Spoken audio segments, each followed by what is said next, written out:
Welcome to LOA Today. I'm Walt Thiessen. With me today is longtime listener, poet laureate, and Kaya master Anne Marie Young. This is your daily dose of happy. We are so happy you decided to join us today. Anne Marie, this is going to sound very familiar today because we talk about comfort zone, and I like to call it the familiar zone, and we've got an expert to talk about the comfort zone that's not comfortable. So, I mean, right, This is all very familiar, right? The uncomfortable zone. Together with the dose of happiness, let's make it. I like it, yeah. So, first of all, we're welcoming Dr. Axa Yox to join us today. And Axa, we're glad that you joined us. We're really glad that you're here. I'm especially interested and intrigued by the title of your book, which for listeners who are listening to the audio only, which is about 98% of the audience, the book is called Stop Calling It Comfort Zone, Be Uncomfortable to Be Comfortable. That has an interesting little twist in it as well. So we'll talk about that. But the first thing we want to do, Axa, is we want to know about you. And you mentioned in your bio that you've been through your own uncomfortable times yourself. Tell us a story, because we like stories. How would you like if somebody is very successful in science, with achieving nearly everything what's possible, with the degrees, 12 inventions, like being nominated as a person of extraordinary ability, winning the first prize, and deciding that she is ready for the real life and failing miserably? That's my story. Okay. I thought that I have 12 inventions. Let's meet the real life and let's succeed there as well, because I was very successful in science. And you know what? That was so wrong to think that, because what you can apply in science doesn't work in real life. Whether you have 12 inventions, business or real life can be so different. But yet I decided, I took my path and then I succeeded over. So if somebody is failing, it's a good reminder for them.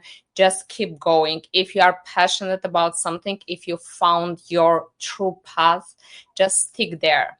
Because it's always very painful in the very beginning. You learn the lessons, just carry them with you, because that's additional wisdom, and then just go. Oh, this isn't fair. You're hitting my favorite topic of all time. I'm serious. This is my favorite topic. Follow your passion. And the reason is that I did very much the same thing. My field was IT rather than science, which I'm very good at. I don't have 12 inventions, but that's okay. But I'm still very, very good at it. But I didn't love it. I didn't love it at all. I still do it because it has some advantages to me, but I don't earn my income from it anymore. And it's something that I do when it serves me. But in terms of following it, there was no passion there at all. Only the numbers, right? Well, not even that. That was the worst part. The numbers were okay. They weren't all that great. So I was following something because I was supposedly good at it, not getting compensated well for it, and not enjoying it. Like, this doesn't add up. And it didn't. It ended up in a crash. So, it's so different when you find what you love. Yes. And you just follow that. Even if you fail, you consider, okay, that's a good lesson. I learned. Thank you. Actually, I think it gets to the point where you don't even, I don't know, I'll speak for myself. I don't even think of it as failure anymore. I think of it as, to follow the Edison example, one more way not to invent the electric light bulb. I believe this is the wisdom which comes with the age. No, it's what comes with following what is not your passion and getting burned. That's where it comes from. Yeah. But yeah, everything comes with the experience. Whether you consider as a failure, it's fine, because many people struggle to consider something as a failure and they stop, they quit. Yeah. No, it's fine. Fail. It's fine. It's the lesson. We also fail. And it's painful. It's miserable. You feel like you don't want to continue. You want to go back because it was safe. You knew everything there. It was familiar. But then you just find another nudge. You just continue. Then you find something more. And then you just keep going. And that's it. Now, I've got to tell you guys, literally just before we started doing the show today, I was working on, ready for this, a programming project. And I hate programming.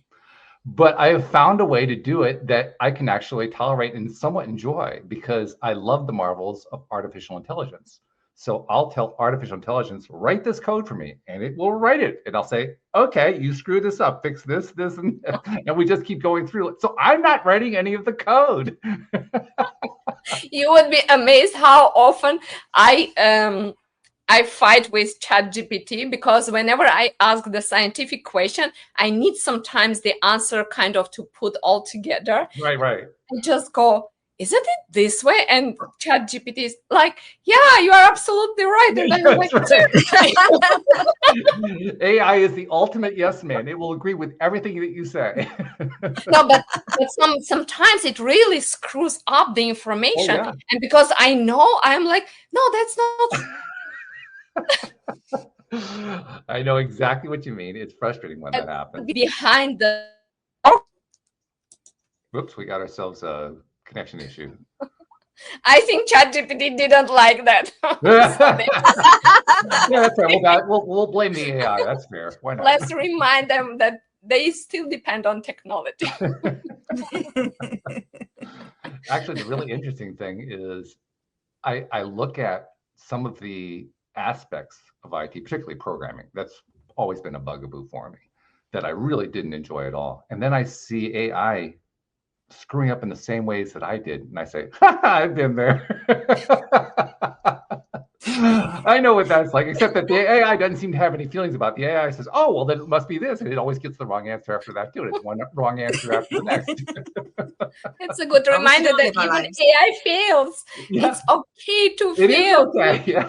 Guys, it's just keep going. ChatGPT doesn't stop to exist simply because it gives sometimes the wrong answer. We all fail. In fact, what's really interesting about ChatGPT in particular, interesting you mentioned that. I use an AI called Claude for the programming. It actually does better coding. ChatGPT, if it gives you an answer that's wrong and you challenge the answer, and you challenge it on a basis that is more subtle than it's prepared to answer, it will give you the same answer back. Yes. And you'll do that over and over and over again. How similar is that to humans? We insist, but I know you're telling me this is the wrong answer, but this is the right answer. I got to be right about this. But that's also a good reminder that we still are human, and we have to find a way to work with the technology. We cannot survive without, but we shall never replace ourselves, because it's okay. Yeah, you can use AI because it really helps you to put your thoughts like in the line, like it is aligned, and then it's smooth and it's easier to read. You just go over, you edit, you make it human, because I like whenever you read, there is not so much like you don't feel it's AI written or generated, or you really feel that it's your own brain just put in the words, and that's it. Yeah. It's okay. We have to find a way for everything to survive together. That's the beauty, because even the nature survives when the diversity covers everything. That's the best. Even with the jungles, the forest, the ocean. Once you eliminate particular ecosystem, then everything collapses. The same is with the human body. You have to feel everything, whether it's negative, whether it's positive, everything is fine, because without negative, you will never appreciate the positive, and the other way around. Yeah. It's just only what you focus, and the way just to start to appreciate what you have. That's the beauty, when you flip and you focus on, okay, I failed, it's painful, but let's keep on. Now, Anne Marie, seriously, how much of what she's saying there sounds completely like what we've been talking about for the last 10 years, right? Yes, feels like my best friend's talking to me. It's just like stuff that we just totally agree that, these failures in life are actually the gifts. They're the ones that make you learn. They show you what you don't want. They show you what you can change. They're not failures, aren't bad things. They're just opportunities. I love that, and it's so true, because actually, if not my failing, I would never publish the book. I would never come to my passion because I was not stuck, because I love to be in science, but it just turned out it was a very sharp turn in my life and I needed to take it. I was ready for the challenge. But together with transitioning from quite safe environment, very comfortable because I knew everything, I was very successful, my ego was at the top. But because of failing, at the moment, I'm preparing the TEDx talk. Mm. Yeah. And what I did in science helped me actually just to go through the research and found what is not covered. So it's good to have the history, the story that I had and the experience that I had from science to kind of transition it into failing completely without any idea what to do the next, because I really hit rock bottom, like really. And I went through a lot of trauma, like I lost my dad, then another life-changing circumstance in my family, then my personal trauma, then I moved to live to the US all by myself. I didn't know anyone. Wow. And I was transitioning from safe environment, which was science, into real life, failing. I was so lost. I when I look back, I am like, oh my goodness, did I really pass that? How brave were you? Yeah, very brave. Yeah. Yeah. Sometimes life doesn't ask you, and if you are up for the challenge, you just go. You just go, and every time when you face some adversity, you just remind yourself you are not the first one. Mm-hmm. You are not the last one. People survive even worse, because that helps you. That really helps you when you have the stories which are harder to compare and to say, you cannot compare, you cannot complain, because there are so many worse situations that you could be in, even yourself. And you keep going, and every time when something happens, you just even the reason that I published the book, because when I was going through the dark times, the only way that I survived were the stories of other people. Yes. And with the manuscript in my book, I was like, I don't feel comfortable to publish this story because it's very personal. But then I was like, what if it saves one life? Yeah. Because you are here because of the stories of other people. What if every single person would sit there with the manuscript of their story that they went through and decide not to publish? What is going to happen? So many people will fail because you don't have when you have very specific hardship that you are going through, you really need to find something which is either worse or similar. So if every person who went through what you went through and they decide, oh, that's too personal, I don't want to publish, what's going to happen? Every next person might give up, and really like give up. I mean, give up. So it's your responsibility as well. So that's how the book came up. You're hitting all my favorite buttons here. I'm loving it. One of the things that I always like to bring up is how we put these various forms of content out there. I mean, you're doing it in the form of a book, but you're also doing it by being on this podcast. I'm sure you do other podcasts. You probably have other ways of reaching out as well. And you're reaching people you never hear about. And they learn about stuff through what they hear from you, and you don't even see what happens. So, because of that, there's like a gap that happens there. Because of that gap, we don't actually know how we're impacting other people in positive ways. Thank you for reminding that. And more people realize that that's okay.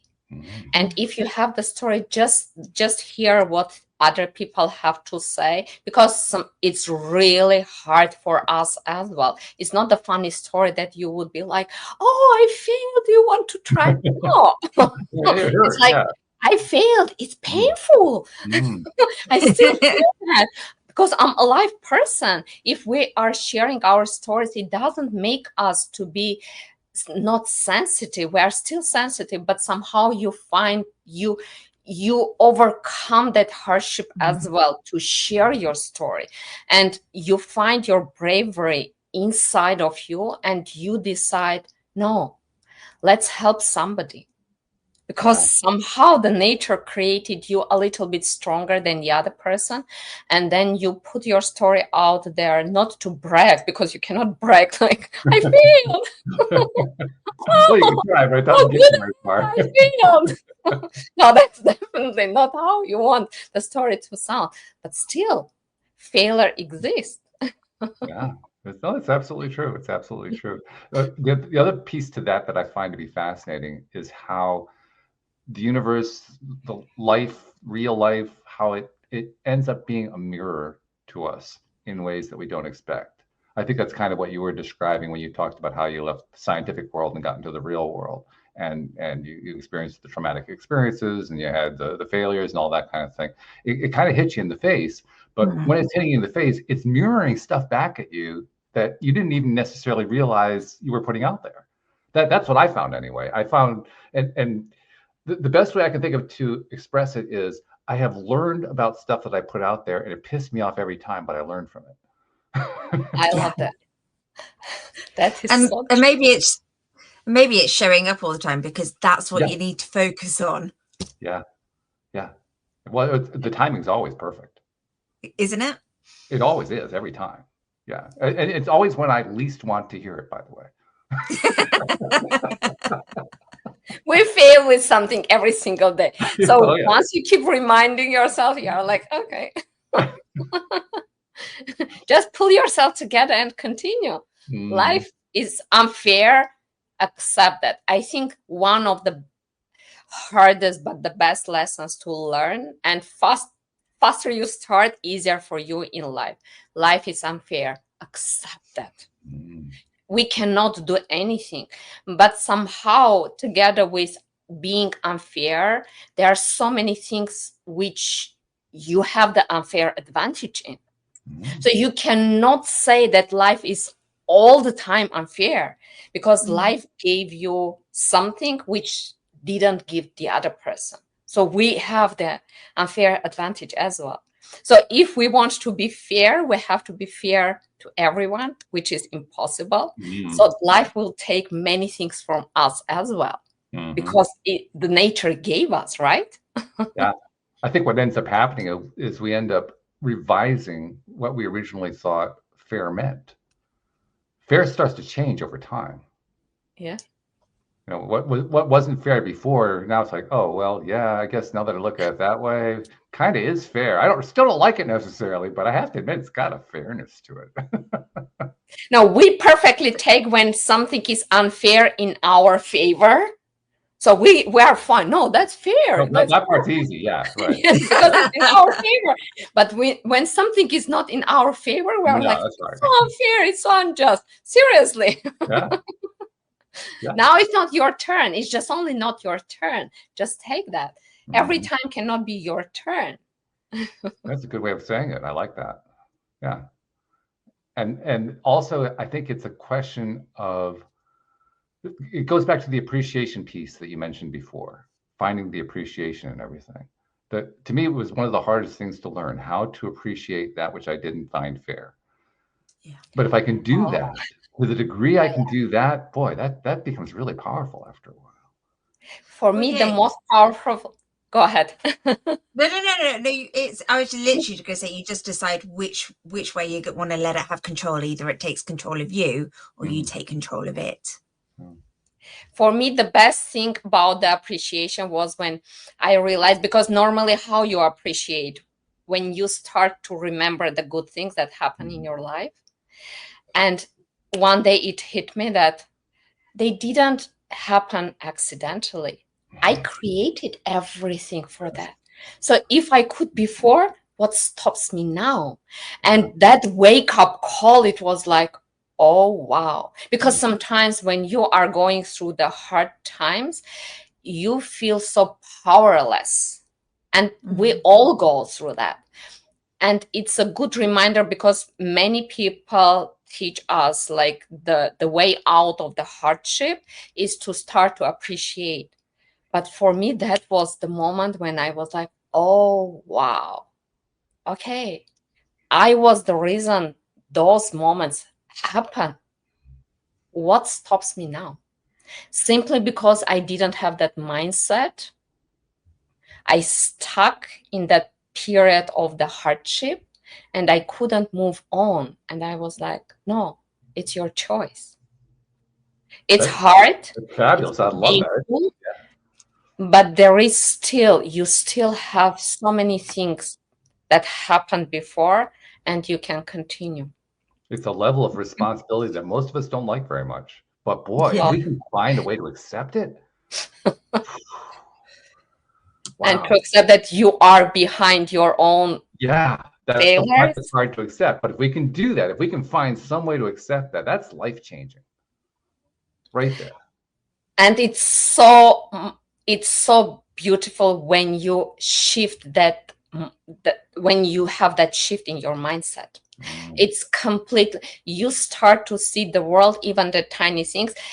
Being doing the science with nature, I always love the nature. So appreciating the colors, the shapes, even the smell of the nature and the sounds that comes from nature.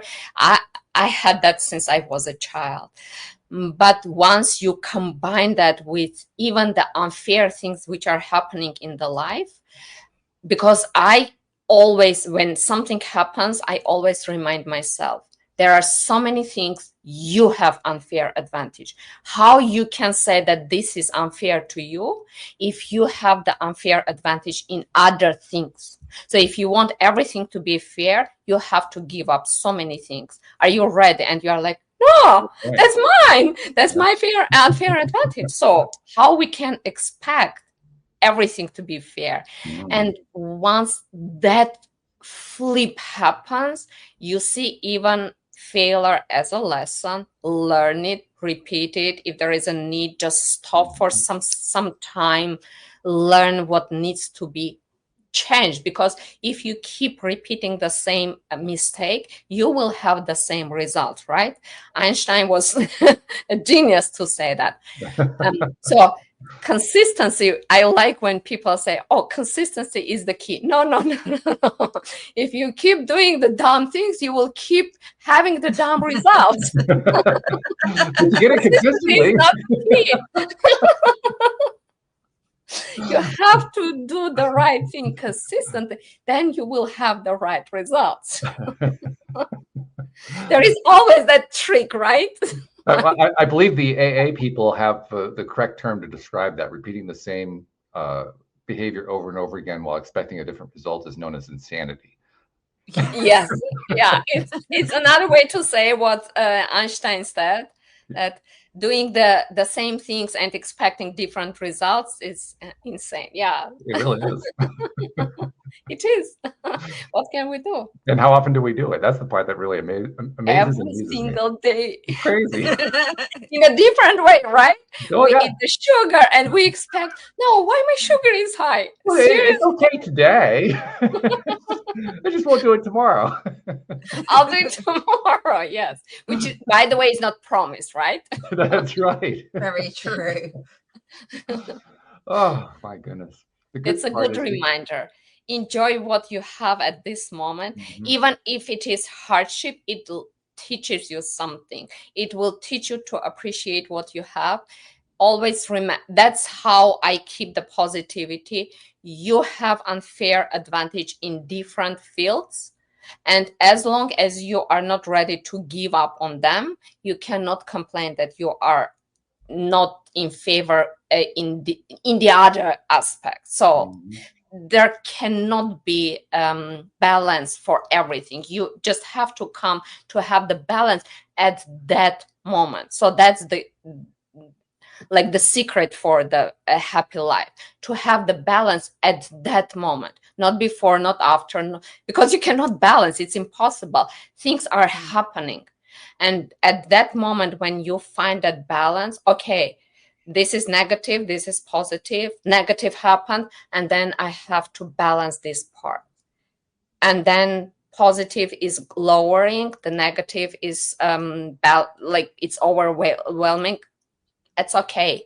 You will balance it the next day or 1 hour later, or just talk to some friend, or just listen to somebody who motivates you. Just keep reminding yourself, it is not it's not the end unless we decide it is. You're pulling all my favorite cliches out of the air. I like to say always, because normally when the negative things happen, what do? We just go with one tiny video, the positive, and we decide to dilute the ocean of negativity, which are the negative habits that we have, with one drop. And we're like, why it didn't work? Yeah. Yes, because you just added one drop in the entire ocean, and you decided to dilute the entire ocean with one drop. You have to keep adding that one drop of positive mindset every single day. Together with this, you have to eliminate the negative, because if you keep adding the negative as well, what will happen? You already have the negative or not very beneficial habits. So if you have the tank already filled with the negative or not beneficial habits, and you keep adding one drop and not eliminating or removing these ones, what will happen? Your positive habits, they will not stick, which exactly happens. Because it's impossible to dilute the entire ocean with one drop. No one can do that. This is true. Yeah. Try as we might. And we often do try. That's so. And also, when we look at the ocean, so it's not only water, right? We have what? We have plants, we have animals, and different animals.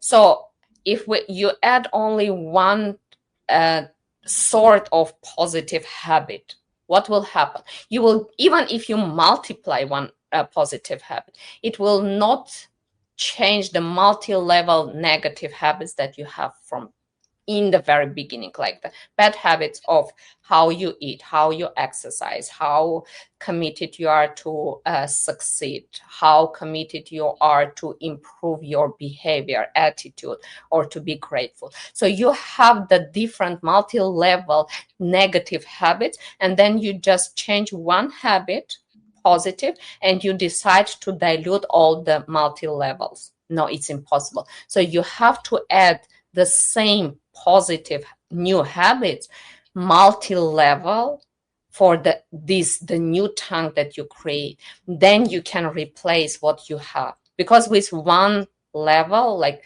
you just change your diet and that's it. The rest will fit in. No, it doesn't work that way. That's why we go to the seminar, we listen to motivational speaker, and we're full of energy. This time I will change everything. And we start high with the high energy, and then we slide right back in our comfort zone. Why? Because we decide to dilute the multi-level different emotions with one positive emotion. The positive emotion, if it is one, it cannot cover all the colors of the negative, because you have different colors. And by using one color, even different shadows, you cannot exclude the negative. So that's the secret. You need to find out all the links that you have in your brain between our limbic brain, which is subconscious, and the cortex, which is the conscious brain. All the links that you have, how do you associate the negative habit with? And then you have to break all the links. You cannot bring one link and decide, oh, I changed. No, you have to nullify everything which you have in your body, like from building the habit for decades. And then you have to nullify, come to particular balance, and then amplify the positive, but with amplifying the positive, you have to stop feeding your negative. That's the secret. If you keep feeding the negative, and even if you have tiny gap between the positive habit and the negative habit, whenever you are going through the stress, you will be back, because your body created the biochemistry for decades. And this is the biggest secret which I discovered when I was going through the hardship. Whenever there is a negative emotion, we always think that I will think about the positive and it will replace. No. What's the difference? Because the negative emotion triggers the biochemistry. It exists in your body. You just thinking positively. You just, it's kind of, the balance goes towards the positive. But the negative exists. So you have to multiply the positive so much that it will dilute your negative. You cannot stop the negative emotion, because it was created for decades. Yeah, what you're talking about is the reprogramming of the subconscious mind.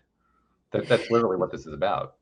And it's not that easy. So the secret is, even if you are trying to reprogram to accept that you can have the negative emotion, you just need to create the positive habits and multiply them.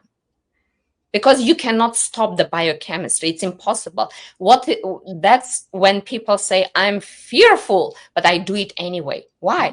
Because they found the way how to overcome this negative habit. You cannot stop it, because we need to be fearful. Otherwise, the nature created us. We need to feel this safety. That's to preserve us, to save our life. So it's okay to feel fearful. It's okay to feel sad, because the moment when you give the name for the emotion that you have, you can find the solution for it. Like if you have the equation, if you don't know how to solve it, how you are going, you would just stare at the paper with no clue what to do, and you would just put some numbers there, put all together, like make a mess, but it will not solve that. But once you know, okay, if I have 1, if I have 2, if I have 3, this is how I'm going to solve the problem. And of course, the thing that makes solving the problem so difficult is, like you said, there are many different pieces of it that have to be addressed, and I can't address them all at once. That for me was one of the toughest things to face up to, that I can't fix them all at once. So that's when I had to start doing it one at a time, one little step here, one little step there, and recognize that little step by itself wasn't going to get the job done, but it was going to take me to the next step, and to the next step, and to the next step, and to the next step. And it was the succession of steps over time that was finally going to get me to the point where I could cover all those myriad levels that had to be covered, because I couldn't do them all at once. It was too much. And I like that analogy. Why? Because when you walk forward, your following foot has to follow, either to come to the same, like even, or it has to go forward. Yeah. So that's the secret. You cannot walk 1 foot forward, 1 foot back. And you can't take 1 step forward and say, okay, I'm done. You cannot go 1 foot forward, like 1 step forward, 1 step back. It's impossible. You don't move. That's why you are stuck, because we think, okay, that's one positive emotion, I'm fine. I broke my patterns and I can continue. No, that's exactly what you do. 1 forward, 1 back, and then you are stuck, because you need to balance. So either you do 1 step forward and then you come with the next step again and you balance, or if you are going faster, then you just continue with the next step. That's the easiest, when you balance and then you just continue forward with the next step. it depends on every person's personality. Either you just move forward, or you just step forward, balance, step forward, balance, step forward, balance. Find your balance. What works for you? Now, I'm curious, when you're doing this for yourself, how often do you reward yourself for progress?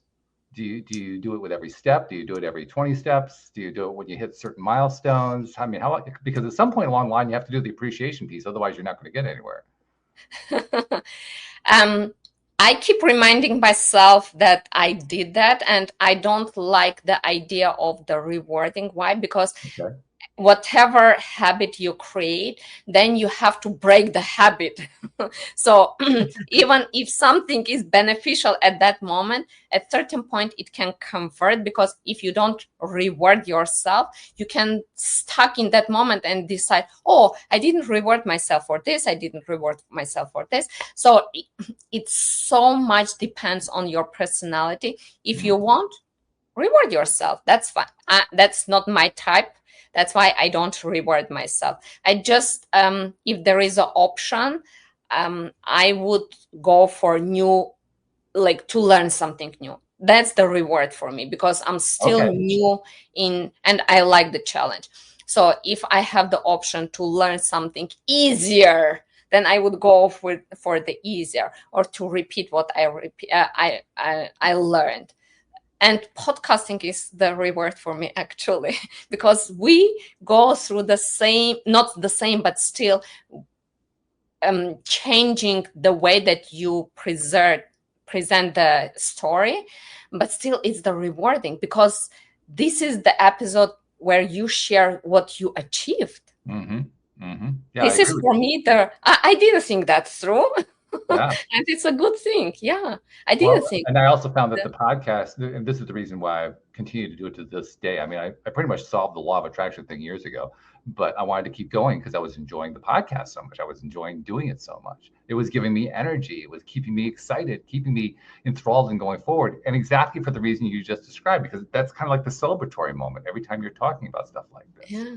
I like that. I never thought that. Oh, podcast is my reward. I didn't either. When I started this, I literally started it because I was struggling so badly. I couldn't afford any help. So I figured I'd start a podcast and get help for free. That was literally the mindset that was going on at that time. And it worked. And I ended up getting the help that I needed. The part that I didn't expect was how much I was going to enjoy doing the podcast. It was fun.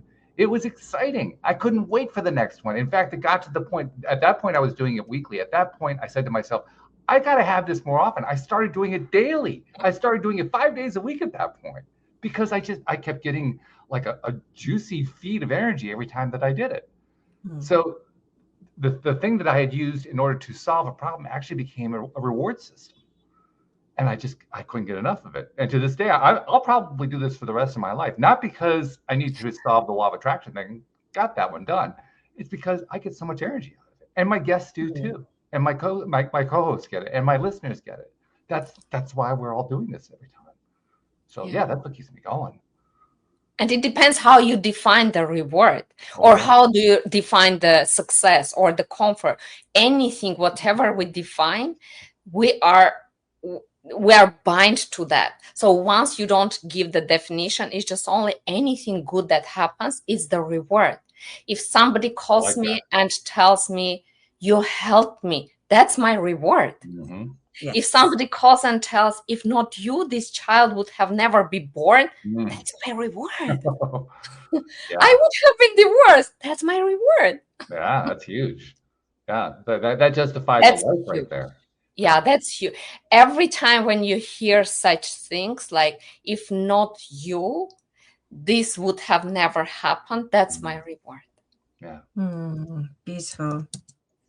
And it's funny. I'm a big fan of celebrating the positives along the way, especially if you're living, like you say, you're fearful of something and you've conquered that. Just give yourself a little high five. Yeah, I like that. High five. Yeah.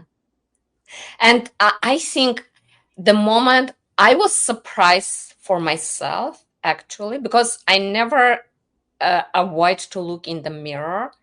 But the moment when I was transitioning and I couldn't accept what I was going through, I couldn't look in the mirror.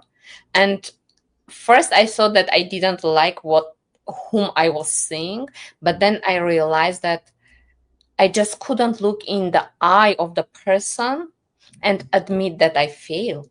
Yeah. It's kind of, I couldn't tell her, sorry, I failed. To the moment when I came and I accepted that it's fine to fail. It's very hard. It's horrible. Every single time I need to remind myself that I failed, but I accept it for myself, and I can look in the mirror and say, I'm sorry, I failed. I didn't know what was better. I really didn't. I failed you. Yeah. So there's almost something about celebrating your failures as much as your positives, your successes. Yeah.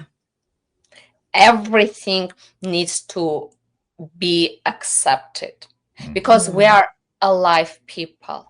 Whether you are in good position or in bad, hopefully not that's the case, but looking in the mirror and telling yourself, I'm sorry. Because forgiving yourself, it's one of the hardest things. It's really very hard. But the moment when you can look in the mirror and say to yourself, I'm sorry, I failed. I failed you. When you talk to as the person and you listen to what you say and you apologize to yourself, then you find the peace with yourself. But once you have it in your mind, you kind of keep arguing. So sometimes you just need to step out of your vision, how you see, and say the words. Because when you hear the words, the same like when you prepare the speech, right? When you keep the speech in your mind, it doesn't sound good or it sounds perfect. Once you start to talk, then it's all different. Nonsense. Once you start to do the speech before the mirror, you are like, oh my goodness. And then the video. And so exactly the same. First, you have that thought that I'm sorry, I failed and everything in your mind. But once you start to transition the real way, and the moment when you stand before the mirror, because you really need to accept yourself that you failed, you are sorry, and you really apologize to the person in the mirror, because you have to make the peace with the person you see. Otherwise, you will just go that sick cycle. I like what you're saying for a number of reasons. I didn't know what was better. That was the best I could. One of the reasons I like what you're saying so much is I had a conversation with a good friend about 3 days ago, who I hadn't seen in a while, and she had been a listener of the podcast for a while. She had been listening at a time when I talked about doing mirror exercises, kind of what you're talking about. Now, I had focused on telling yourself how you feel good about yourself, telling yourself that you love yourself, building up your self-esteem and so forth. But you're making a very important point here, which is that self-esteem starts first with self-acceptance. If you don't have self-acceptance, you can do all the self-esteem building you want, and it's not going to get you anywhere. You have to have the self-acceptance piece in place to build on. And that's where the forgiveness, that's essentially what you're talking about. Forgiving yourself for your own mistakes, for your own failures. That's where that comes from. It comes from that level of self-acceptance. Yeah. That's something that you have, the same like as you said, like high five. When you really high five yourself for whatever you did, even if you high five yourself for the failure, okay, sorry, it didn't work out. But still accept that, because once you start to numb, whatever we numb, that's not a good thing, because we cannot numb one particular emotion. So we have the group of negative. So we don't numb all of them together. We numb negative emotions because we don't numb the positive emotions. And then once you numb all of them, like you group all of them and you're like, I don't want to feel that. You don't know the difference. That's why when you are trying to make the peace with yourself, once you split that group, you realize that that was really tough thing. That's why I failed. I didn't fail because it was really very easy thing. And no, it was really hard thing and you failed. It's not a group of something which is just a mess and you don't see any personal story behind. But once you split it and you accept, no, come on, it was a hard thing. And you didn't fail because you chose to fail. You failed because you didn't know, and there was nobody to stop you. And that's it. Just take. Okay, sorry. Sorry. No, but I thought that was brilliant, because I think that there is always power in having a go. Yeah. If you failed, at least you've had a go at something. Better to reminds me regret of what something you have done than something you haven't. Yeah. It reminds me of what the original definition of the word sin is. Sin is usually treated, particularly in religious circles, as being this terrible thing, but the original word means to miss the mark. That's all it is. It's just miss the mark. So I mean, if you have a bow and arrow and you miss, what do? You pull out another arrow. I mean, and by the way, you set up the goal. So there was no goal from the very beginning. So in general, if to speak, you didn't miss anything. You missed your own goal. You missed your own goal. That's so all. You can. Sometimes you really need to adjust, because the life and the circumstance, they don't ask whether you love that or no. You have to adjust it. Otherwise, you would stay stuck without any option to progress. You have to do that. And you just realize, okay, that was my goal. I missed on my own goal. That's very painful. Okay, sorry. But still, I can change the goal because that was set by me. This is true. Yeah. Well, you reminded me of something that I think he was actually a sharpshooter, if I remember correctly, was telling me about this. If you imagine yourself with a bow and arrow or a gun or anything, it doesn't matter what, and you have a target, and you go up 1 inch away from the target, and you pull the arrow or pull the trigger or whatever, you're going to hit the bullseye because you're that close. And then you step back 2 feet and you try again, and you hit the bullseye again. And you step back another foot and you hit the bullseye again. And then you keep stepping back until finally you miss the bullseye. And then you realize, I hit the bullseye all those times. I just got to figure out why it is I missed from that particular distance. And once I figure that part out, then I can figure out how far the back I can get from my next goal. You set incremental goals instead of aiming for the hard one first and then saying, well, God, I'll never get there. I heard this one time and I loved it so much. The testing is the best thing once you start to fail. It's not about the failure. It's when you kind of create the boundaries for what you can, what you can't. And it's okay, because I can't do particular things. Why? Because I chose not to train myself to do this. And that's fine. So you set up the boundaries where is more or less your comfort zone, but in a bit different way. The comfort zone where you want to progress. So that's my comfort zone. That's my expertise, which I want to continue.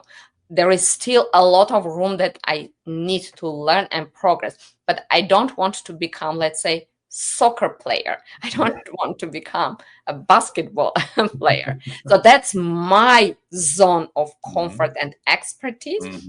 Those are my boundaries, and I will become the expert in these fields.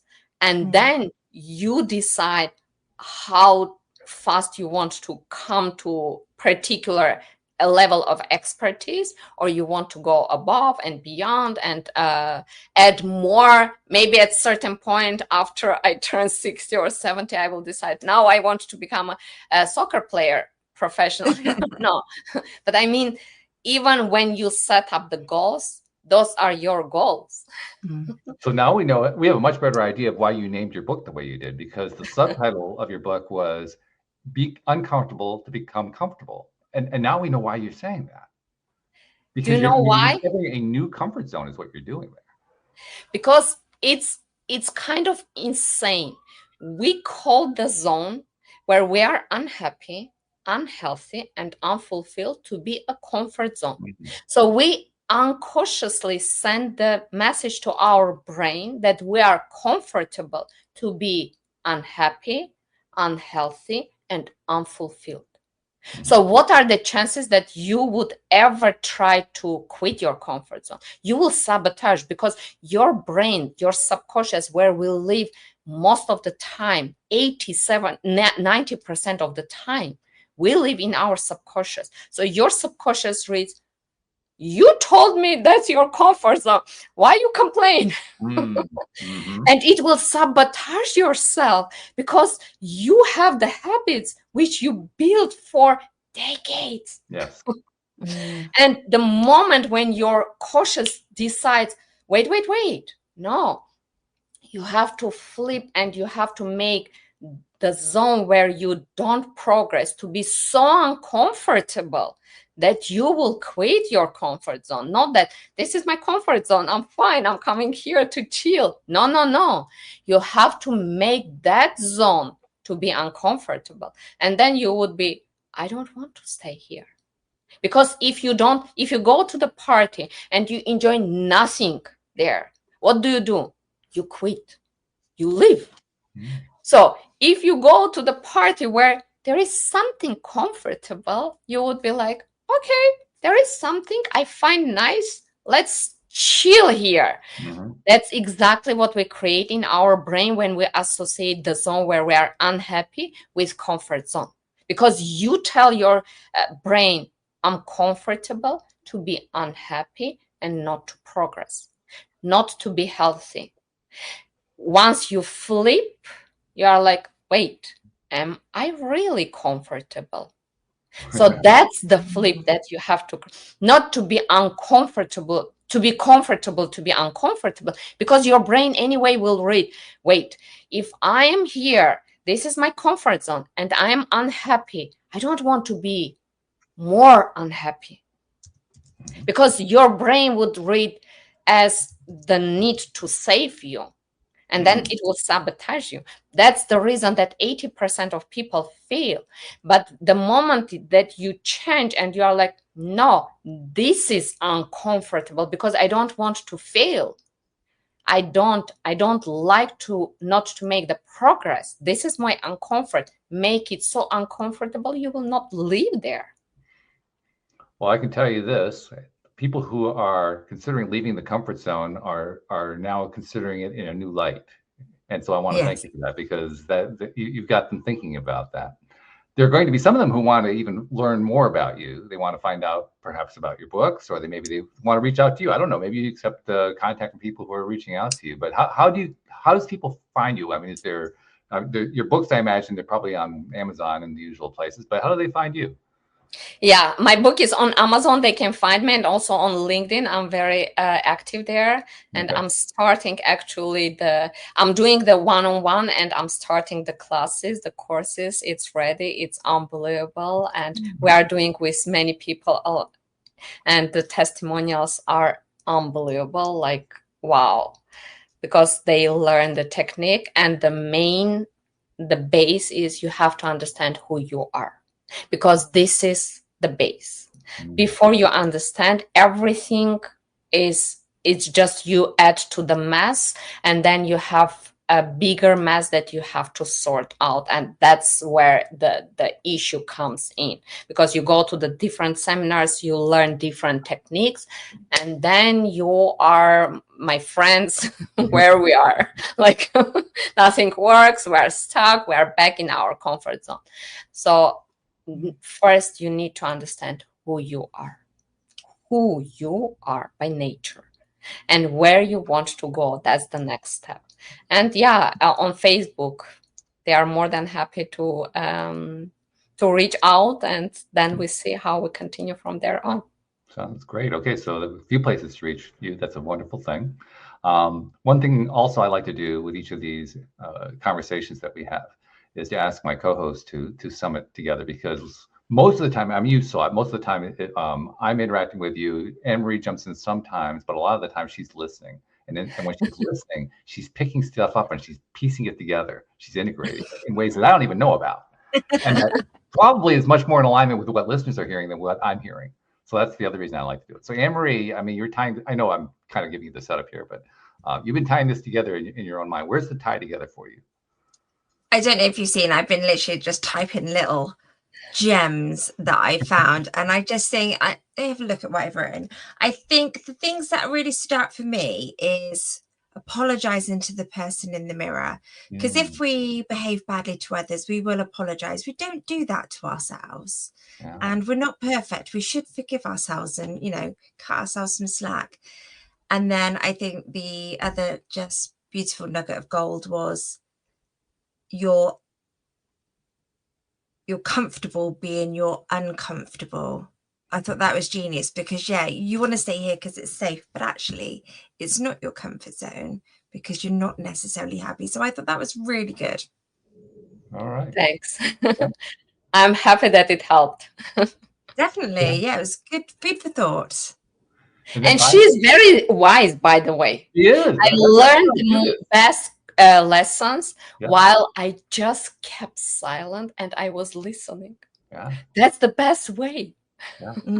Yeah. I quite often get lost. I forget that I forget that I'm a co-host. Sometimes I still think I'm a listener and I'm just sat there listening, and then I better see. And by the way, that's why she's so qualified. She was a listener for a long time before she became a co-host, which is one of the reasons I value her so much, because she has that perspective. And she brings it to the show, and it's wonderful. Yeah, she's unbelievable. Look at her eyes. Oh yeah.